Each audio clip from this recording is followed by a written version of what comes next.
10.5 years ago, I came to Crossroads. It's a very small church, about 80 people. Over the next 8 years or so, God did amazing things. We went to where we had 3 services on Sunday morning because our previous building only sat about 375. So we had 3 services on Sunday morning. We knew we needed to do more because we were going to get stuck. We were going to stagnate at the size we were at. And we found a consultant a few years in because we were on 1 acre of land and a very small building trying to figure out what to do next. We felt like we'd found a piece of property that would probably work. We began to look at it and realize we're going to be paying for this property for a while before we can even begin construction on it. Heard about development advisors and realized that we didn't have the time nor the expertise nor the contacts that we needed to be able to really go ahead with a project like this on our own. Every one of us had our own business or job responsibilities, and we just didn't have the time. While it was exciting to have our people involved, we needed some experts, some people who really knew what they were doing to help us. We'd kind of hit a dead end. We were introduced to development advisors. They came in and listened to our ideas. Not long after they listened to our ideas, they said, I know you're looking at 20 acres of land and trying to build from the ground up, but the good news is there's some very large buildings that have been foreclosed on that you could buy for under market value. Have you considered buying a building and renovating it? If you did that, things would go faster. Our philosophy was phase 1 was function. We just wanted to buy the property and function, move in and be able to do ministry at its basic way because that's what we felt we could afford. They didn't fight us on that, they joined with us on that, and we accomplished that goal. We moved into this building about 1.5 years ago and almost immediately went to 1,500 people. Went from a 375-seat auditorium to a 500-seat auditorium, but we had a larger lobby and more room for the kids. It still wasn't enough. We grew so fast, it was like, wow, what do we do next? And so they came along and advised us at what our options were. This September, the construction team, through Development Advisors guiding us, began tearing our auditorium apart to make it larger. And on December 14th of this year, our auditorium now seats comfortably 820, but for Christmas Eve, we had 960 chairs in here. And the last 4 weeks, we've been running between 2,100 and 2,200 people. People are coming to know Jesus. God is blessing.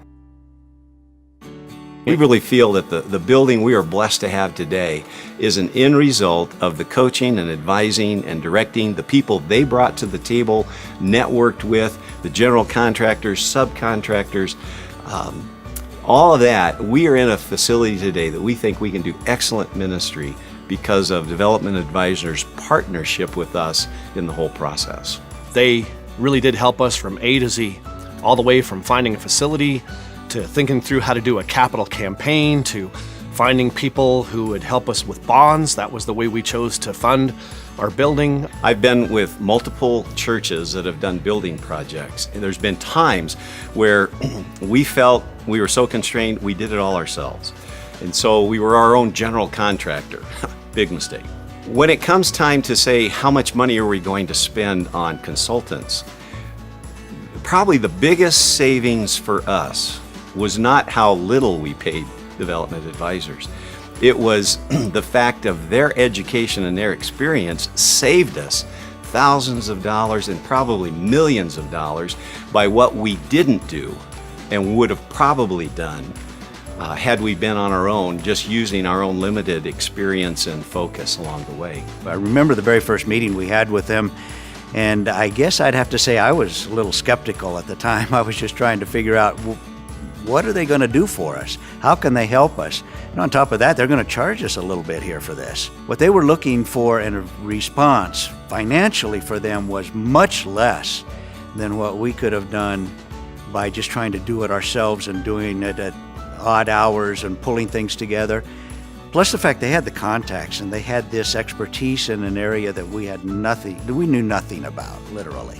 They brought 5 different general contractors to the table. And I had a sense that no matter which one we picked, it would be a company of integrity. It was comforting to know that they were on our side to represent us. And so their title of Development Advisor is a classic title. They are advisors, but they're expert advisors. They're not dictators. The communication with development advisors was always on top. I don't think I ever had a need that didn't get handled within hours in the whole process. Their commitment is to do business with excellence, and I think part of that is their personal relationship with God and the Lord that causes them to especially want to make sure a church is able to do ministry for His kingdom. This was a challenge for me. We were sticking our neck out farther financially than we ever had. They were convinced our church could do it. I wasn't.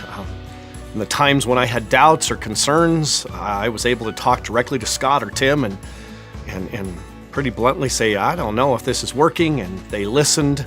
Even though they had the confidence it was working, they listened to me, they helped, and the truth was they were right and I was wrong, and their help moved our church forward in amazing ways.